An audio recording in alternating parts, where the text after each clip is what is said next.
Hello my dear children. આજે આપણે lesson number 9 પાદર જોઈએ કે એના લેખક છે ડૉક્ટર કિશોરસિંહ સોલંકી. કિશોરસિંહ સોલંકીનો જન્મ બનાસકાંઠા જિલ્લાના મગરવાડા ગામમાં થયો હતો. ગુજરાતી સાહિત્યમાં કવિતા, નવલકથા, નિબંધ તેમજ ટૂંકી વાર્તા જેવા વિવિધ સાહિત્ય સ્વરૂપો તેમણે ખેડ્યા છે. વીરવાડા તથા અરવલ્લી તેમની નોંધપાત્ર નવલકથાઓ છે અને હાઇનકા જેવું પ્રયોગશીલ કાવ્ય સ્વરૂપ તેમણે ખેડ્યું છે. પાદર નિબંધ આપણી વિસરતી જતી ગ્રામચેતનાને ઉજાગર કરે છે. પાદર વિશેના પોતાના સંસ્મરણોને લેખકે કાવ્યમય બાનીમાં રજૂ કર્યા છે. બહુ જ સરસ પાઠ છે. હવે જો લેખકનો જન્મ અહીંયા બનાસકાંઠા જિલ્લામાં થયો છે, એથી આપણને છે ને બનાસકાંઠા જે ડિસ્ટ્રિક્ટ છે ત્યાંની લેંગ્વેજ આપણને આમાં જોવા મળશે. એટલે આપણને થોડું હસવું આવશે અને એકદમ ત્યાંની લોકબોલીનો લેખકે ઉપયોગ કર્યો છે. બરાબર, આપણે જે બોલીએ છીએ એ શુદ્ધ ગુજરાતી, બટ આ જે પાઠમાં જે વપરાયા છે એ શબ્દ ત્યાંની લોકબોલીનો ઉપયોગ થયો છે. તો આપણે તેના સરસ રીતે મિનિંગ જોઈશું. ચલો હવે પાઠમાં આપણે જોઈએ કે ગ્રામ ચેતના એટલે કે ગામડાનો જે એમનો ઉછેર થયો છે, એ લેખક કેવી રીતે મોટા થયા છે ગામડામાં, અને એ ત્યારની વાત કરે છે. લેખકનો બર્ન અહીંયા 1949માં, બરાબર. અને ઇન કેસ આ પાઠ લખાયો હશે 20 કે 25 વર્ષ પછી, બરાબર, તો 65-66 કે ત્યારે એમણે લખ્યો હશે ટિલ 70, એટલે આજથી 50-52 વર્ષ પહેલાં આપણું ગામ કેવું હતું ને એ વિશે આપણને ખબર પડશે. બરાબર, બિફોર 50 યર્સ આપણા ગામડાઓ કેવા હતા અને લોકો કેવી રીતે બચ્ચાઓ મોટા થતા હતા, ગામડાના લોકોના બચ્ચાઓ. અત્યારે તો ગામડું નથી રહ્યું, બરાબર. બહુ જ ઇમ્પ્રુવમેન્ટ છે ગામડું. અત્યારનું ગામડું આપણે ગામ ના કહી શકીએ, પણ ત્યારનું જે ગામ છે એના વિશે આ લેખક ત્યાં મોટા થયા છે અને એમના જે સ્મરણો, એમને જે યાદો છે એના વિશે એમણે આ પાઠમાં લખ્યું છે. તો હવે પાઠ જોશું. અમે પાદરમાં રમીએ. પાદર શબ્દ સાંભળતાની સાથે જ અમને આનંદ થાય છે. અમારા પગ નાચવા માંડે છે, જાણે પાદરની રેત અમને બોલાવતી હોય એવું લાગે છે. હવે આપણે કહીશું પાદર એટલે શું?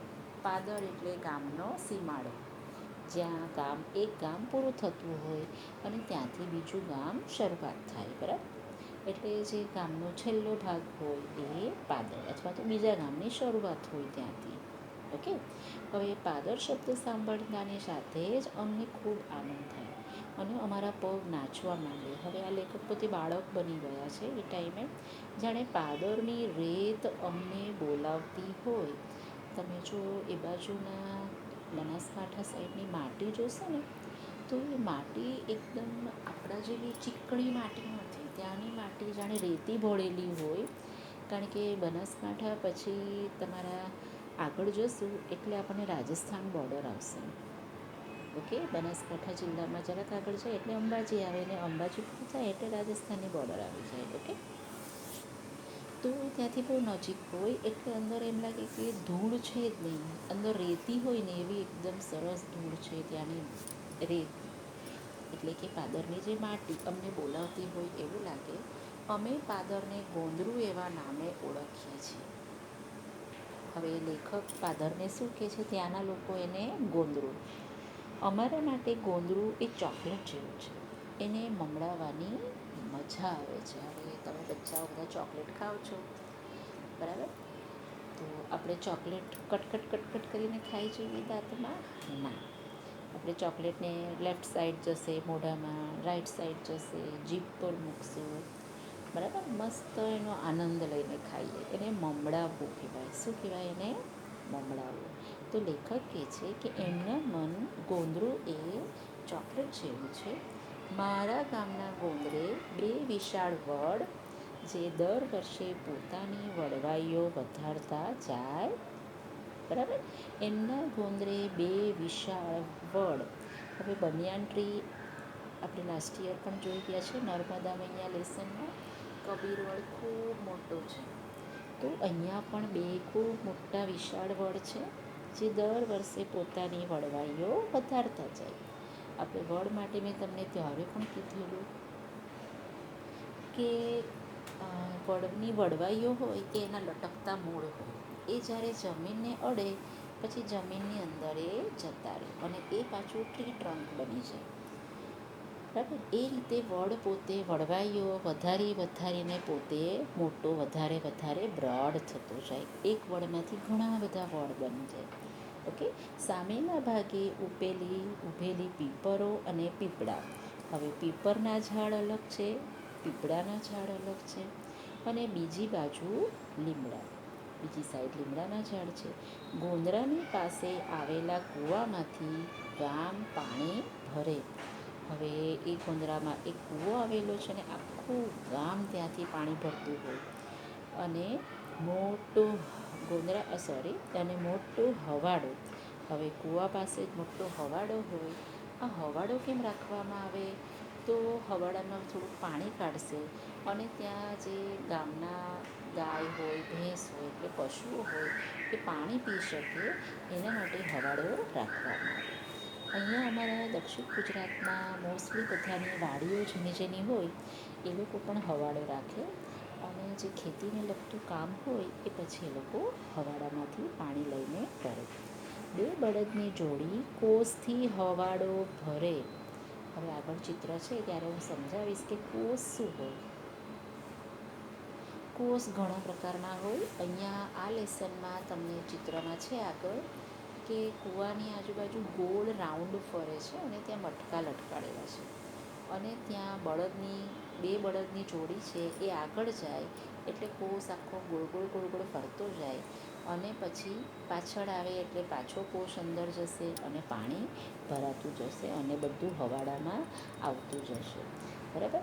વચ્ચેના ભાગમાં ઝીણી વેડું એટલે ઝીણી રેતી, એ અમારું પાદર. હવે આટલું સરસ પાદર હોય બધાને ગમે કે ના ગમે? કેટલી મજા આવે આવા પાદરમાં રહેવાની. ગોંદરું તો આખા ગામના ટાબરિયાનો મેળો જામે. અહીંયા ટાબરિયા એટલે બધા બચ્ચા. જે લેખક જ્યારે પોતે નાના બાળક હતા ત્યારની વાત કરે છે કે આખા ગામના બચ્ચાઓ હોય, ટાબરિયાઓ હોય, બાળકો એ બધા ગોંદરે રમતા હોય. બરાબર. મેળો જામે એટલે બધા ત્યાં આવે. કોઈનું છોકરું ઘરવાસ કે શેરીમાં ન મળે તો ગોંદરે એની શોધ થાય. કોઈનું છોકરું ઘરમાં, આજુબાજુ, શેરીમાં ન મળે તો એને ક્યાં શોધ થાય? કે ગોંદરામાં. એ બચ્ચું નક્કી ત્યાં જશે ગોંદરે. બરાબર. છોકરું ક્યાંક વડની વડવાઈઓ કે ઝાડની બખોલમાં લપાયેલું હોય તે મળી જાય. હવે છોકરું ક્યાં છુપાય છે? વડની વડવાઈઓ કે ઝાડની બખોલમાં. શું હોય ઝાડની બખોલ? એકચ્યુઅલી ઝાડ જેમ જૂનું થાય ને એમ એના ટ્રંકમાં પછી વચ્ચે જે ભાગ હોય એમાં અંદર હોલ જેવો પડી જાય, એને બખોલ કહેવાય. અને મોસ્ટલી જે કોઈ વખત કોઈ એનિમલ, કોઈ બર્ડ્સ, ઘણી વખત સાપ કે એવું પણ અંદર ભરાયેલું હોય. અને અહીંયા જેમ મોટું જૂનું ઝાડ હોય એમ મોટું અંદર હોલ હોય. બરાબર. બખોલ. તો બચ્ચાઓ એને છુપાવવા માટે કામ કરે કે છુપાઈ જાય. વડવાઈ ઉપર, ઝાડની બખોલમાં લપાયેલું એટલે છુપાયેલું હોય તે મળી જાય. છોકરાઓને શોધવામાં જો એની માને તકલીફ પડે તો એનું આવી જ બને. હવે છોકરાઓ શોધતા જો મમ્મી બિચારી એક તો ઘરનું કામ હોય પ્લસ વાડીમાં જવાનું હોય, વાડી એટલે ખેતરોમાં કામ કરવાનું હોય અને પાછું સાંજે આવીને આ જો છોકરાઓને શોધવાનું હોય તો એ બિચારી મમ્મી એટલી થાકી ગઈ હોય તો એ બચ્ચાનું આવી જ બને. મારા પીટિયા લડધા, તારો કૂટુ ઓસલો તારો, અડધા દાડાથી તન આખા ગામમાં હોધું છું. હવે એની મમ્મીઓ શું બોલે છે કે મારા પીટિયા લડધા એમ કરીને ત્યાંની લેંગ્વેજ છે. તારો કૂટુ ઓસલો તારો કે હું તને બધે ગોતીને બધે થાકી ગઈ છું અડધા દાડાથી. દાડા એટલે દહાડા, દિવસથી. હું એટલે કે તને આખા ગામમાં હોધું છું એટલે શોધું છું. એવું બોલતા બોલતા 2-4 લાફા મારી દે શટાશટ. ઓકે. બીજા છોકરા ઝાડની ઓઠે લપાઈને જોઈ રહે. હવે બીજા છોકરાઓને તો એકની મમ્મી આવી એટલે એને ખબર છે કે હવે અમારી મમ્મી આવશે, બરાબર. એ તો ઝાડના ઓઠે એટલે ઝાડની પાછળ લપાઈને એટલે સંતાઈને જોયા કરે. પછી અંદરો અંદર કહે જેવો માર્યો ને, એટલે કેવો માર્યો એને, બરાબર. તો બીજા કહે તન તારીમાં નથી મારતી.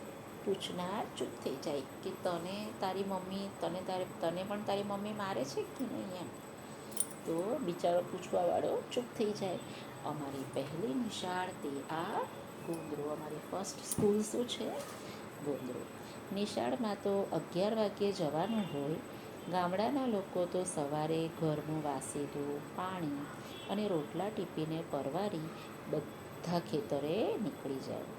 સવારે અમારી પહેલી સ્કૂલ છે ગોંદરો. પહેલું આપણે જોયું અહીંયા કે ગોંદરે તો ટાબરિયાનો મેળો જામે છે અને બચ્ચાઓ બધા મમ્મી શોધવા આવે ને એવું. હવે આ પેરેગ્રાફમાં છે કે અમારી ફર્સ્ટ સ્કૂલ છે ગોંદરો. એકચ્યુઅલી આપણા જેવો સ્કૂલના ટાઈમિંગ નથી, ત્યાં તો મોર્નિંગ સ્કૂલ હોય ને એવું. 11થી 5નો ટાઈમ હોય. નિશાળમાં તો 11 વાગે જવાનું હોય. ગામડાના લોકો તો સવારે ઘરનું વાસીદું, પાણી અને રોટલા ટીપી પરવારી બધા ખેતરે નીકળી જાય. હવે આ ગામડાઓનું જીવન છે એ તો ઘરનું વાસીદું એટલે આજુબાજુ જે કચરો પડ્યો હોય, પાણી ભરે, રોટલા ટીપે અને પછી બધા ખેતરે જતા રહે કામ કરવા. અમે ભણેશરીઓ એટલે લેખક પોતાને અને પોતાના ફ્રેન્ડને શું માને છે? બહુ ઇન્ટેલિજન્ટ, ભણવાવાળા એમ, એટલે ભણેશરીઓ. નેવાનો છાંયડો આવે ત્યાં સુધી તો ફાટેલી થેલીઓમાંથી ફાટેલી ચોપડીઓ, નોટોના પાના આઘા પાછા કરી, તૂટેલી સ્લેટના કકડા મિલાવતા કંઈ લખીએ ન લખીએ અને ગોંદરે જવા નીકળી પડીએ. હવે એ લોકો શું કરે? નેવાનો છાંયડો. હવે દરેક ઘરને આગળ છે ને નળિયા મૂક્યા હોય. નળિયા એટલે ખબર? ખપરેલ, બરાબર. અને એની ઉપર વરસાદનું પાણી જવા માટે એક પતરુંનું સાઈડમાં મૂક્યું હોય, યુ શેપનું.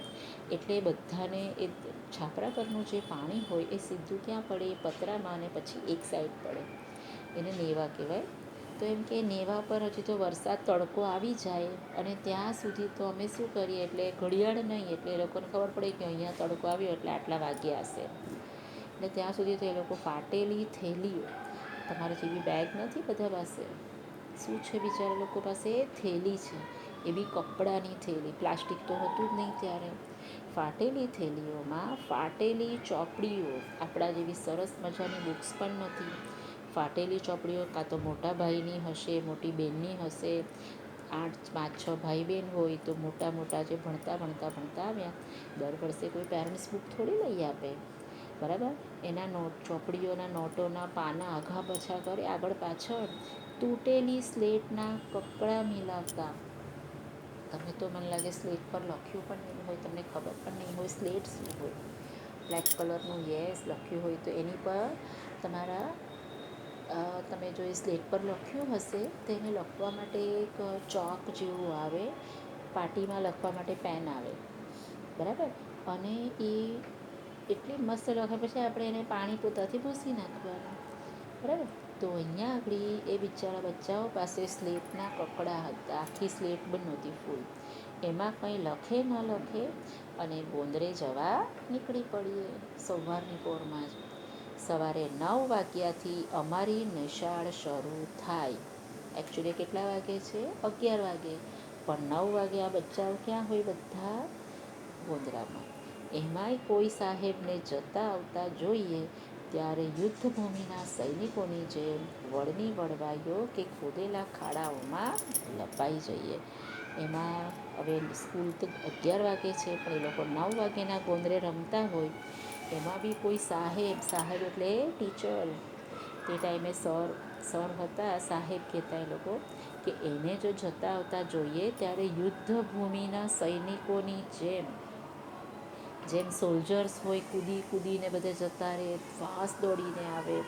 પછી એ લોકો શું કરે? વળની વળવાઈઓ પર ચડીને સંતાઈ જાય અથવા તો ખોદેલા ખાડાઓમાં લપાઈ જઈએ. જે ગોંદરે એ લોકો રમવા માટે ખાડા કર્યા હોય એની અંદર છુપાઈ જાય. સાહેબ જો જોઈ જાય તો આવી જ બને. જો તો અમને અમારા ટીચર જોઈ જાય તો અમારું આવી જ બને. અમને એ વખતે સાહેબોની ધાક જબરી હતી. અમને મારા સરની બહુ બીક લાગતી, કારણ કે સર તો સોટી વાગે ચમચમ ને વિદ્યા આવે છમછમ. ખૂબ સ્ટ્રીક હતા સર લોકો ત્યાં ટાઈમે. અત્યારે છે એવું? ના ના, અત્યારે એવું નથી. આ ગોંદરું તો આ ગામનું નાક કહેવાય. હવે આ તો સ્કૂલનું પત્યું, હવે આવ્યું નાક, એટલે ગામની ઇજ્જત છે, બરાબર. ગામની શોભા કહેવાય. ગામ કેવું છે એ એના ગોંદરા પરથી જ પરખાઈ જાય. આખું ગામ કેવું છે એના શેના પરથી ખબર પડે? ગોંદરા પરથી. ગોંદરામાં તો આખા ગામના માણસો, ઢોર, કૂતરા અને પશુ પંખીના પગલાં જોવા મળે. આપણને ગોંદરામાં શું જોવા મળે? આખા ગામના માણસો કેવા છે, ત્યાંના ઢોર કેવા છે, કૂતરા કેવા છે, પશુ પંખીઓ એ ખબર પડે. અને એના અંદર ફૂટપ્રિન્ટ જોવા મળશે, કારણ કે ત્યાં રેતી જેવું માટી હતી. એ લોકોના સ્ટેપ્સ ત્યાં ફૂટપ્રિન્ટ્સ જોવા મળે. સારા માઠા પ્રસંગે ગોંદરે આખું ગામ ભેગું થાય. સારા માઠા એટલે સારા પ્રસંગે પણ કયા કયા સારા પ્રસંગો હોય? કોઈના લગ્ન નક્કી થતા હોય, કોઈના લગ્ન હોય, કોઈનું બર્થડે હોય, કે કંઈ પણ પ્રસંગ હોય. માઠા પ્રસંગ એટલે ખરાબ પ્રસંગ, કોઈ માંદું હોય, કોઈનું મૃત્યુ થઈ જાય, બરાબર. તો એવા ખરાબ પ્રસંગે આખું ગોંદરે આખું ગામ ભેગું થાય. કૂએથી પાણી ભરીને માથે બેડા મૂકીને પાણિયારીઓ ઊભી વાતો કરતા થાકે નહીં. હવે બિચારી સ્ત્રીઓને તો ટાઈમ જ ના હોય. બિચારી જ્યારે કૂએ પાણી ભરવા જાય ત્યારે એકબીજા વાતે, માથા પર તો બેડા મૂક્યા હોય.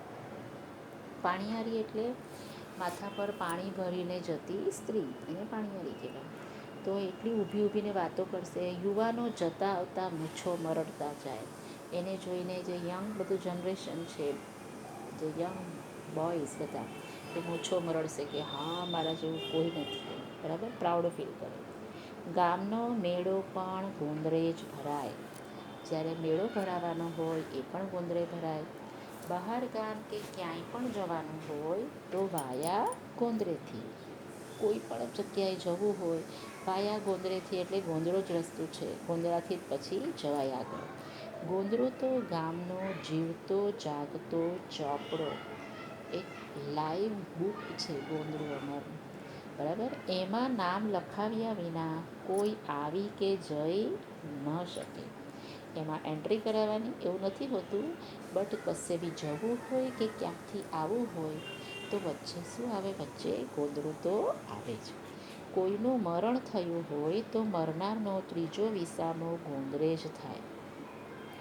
હવે હિન્દુઇઝમમાં મરી જાય તો એને સ્મશાને લઈ જાય, બરાબર.